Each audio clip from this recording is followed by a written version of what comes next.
বজ্রপাতের শব্দ ও আলোর আতঙ্কে স্কুলের মধ্যেই অসুস্থ হয়ে পড়ল 7 জন ছাত্রী। স্কুল কর্তৃপক্ষ তড়িঘড়ি তাদেরকে খানাকুল গ্রামীণ হাসপাতালে ভর্তি করলেন। শুক্রবার চাঞ্চল্যকর এই ঘটনাটি ঘটেছে খানাকুলের কুমারহাট হাই স্কুলে। জানা গেছে ওই সময় স্কুলের টিফিন চলছিল। তখনই বজ্রপাতের শব্দ শুনে তারা আতঙ্কিত হয়ে পড়ে।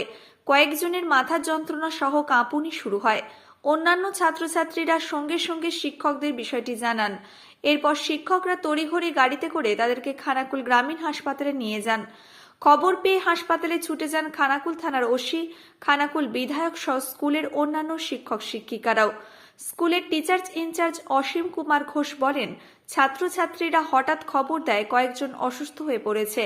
আমরা সঙ্গে সঙ্গে তাদেরকে নিয়ে হাসপাতালে ভর্তি করি। এছাড়াও বিডিও, এসআই সহ তাদের অভিভাবকদের খবর দিই। এ বিষয়ে খানাকুল বিধায়ক সুশান্ত ঘোষ বলেন, বজ্রপাতের শব্দে অসুস্থ হয়ে পড়েছে 7 জন ছাত্রী, তাই সঙ্গে সঙ্গে হাসপাতালে এসে তাদের খোঁজ খবর নিয়েছি। ওরা সকলেই ভালো আছে, তবুও চিকিৎসকরা তাদের শারীরিক অবস্থার উপর নজর রাখছে। আজকে টিফিন আওয়ার্সে যখন আমাদের 1:30টার সময় টিফিন হয়, তখন হঠাৎ করেই মেঘটা কালো হয়ে গেল এবং প্রচণ্ড বৃষ্টি, তার সাথেই বজ্র। আমাদের ছাত্রছাত্রীরা কেউ বেরোয়নি, আর সব ঘরে দিয়েছে। তো হঠাৎ করেই আমি ওপরে ছিলাম, আমাকে যার কাছে খবর এলো যে আপনাকে ডাকছি। যে স্টাফ রুমে গেলাম, তখন স্টাফেরা বললো যে বিভিন্ন জন অসুস্থ। তখন ওখানে অনেকজন স্টাফ ছিল যারা ক্লাস করে ফিরতে পারেনি, ওনারাই খবর দিয়েছিলেন। তখন বাকি স্টাফেরা আমরা গেলাম, সেখানে দেখলাম যে মেয়েরা একটু ভয় পেয়ে থেকে কাঁপছে আর হাতটা উল্টো হয়ে যাচ্ছে। আমরা তাদেরকে স্টাফ রুমে নিয়ে এসেছি। একটা নিয়ে গেলাম, কিছু আনতে পারলাম না, সেখানেই আমাদের টিচাররা ছিল।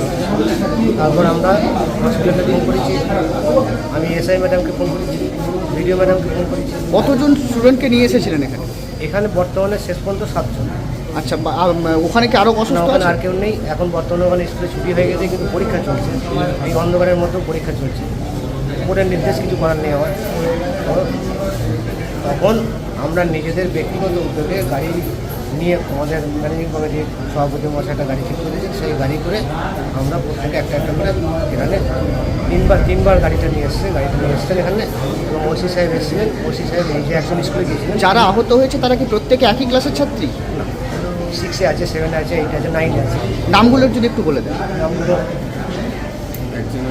আপনার পরিচয়টা বলুন। আমার নাম অসীম কুমার ঘোষ, কুমারহাট স্কুল পিআইসি। এখনও পর্যন্ত 7 জন এসছে আমাদের এখানে।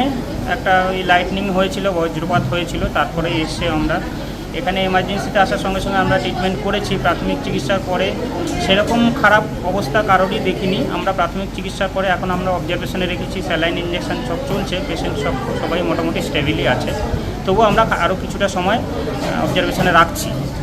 এখনও পর্যন্ত আমাদের যে রেফার করতে হবে এরকম কোনো কন্ডিশন কোনো পেশেন্টের আসেনি। মানে প্রত্যেকেই স্টেবল আছে? স্টেবল আছে। কতজন আছে? 7 জন। 7 জন স্কুল শিশু 7-8-এ পড়ে।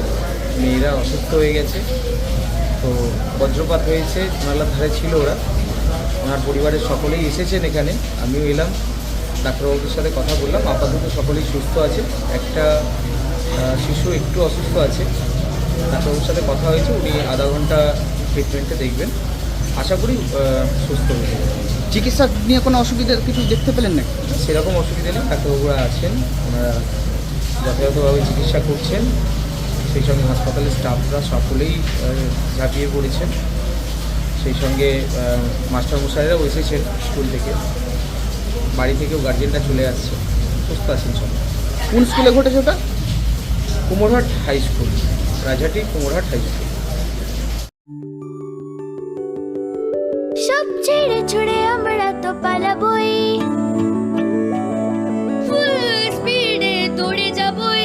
আমরা খেলবো, শিখবো, পড়বো, নাচবো, নতুন বন্ধু পাতাবই।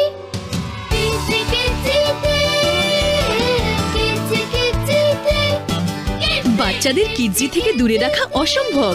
কিডজি, ইন্ডিয়ার ফেভারিট প্রি স্কুল।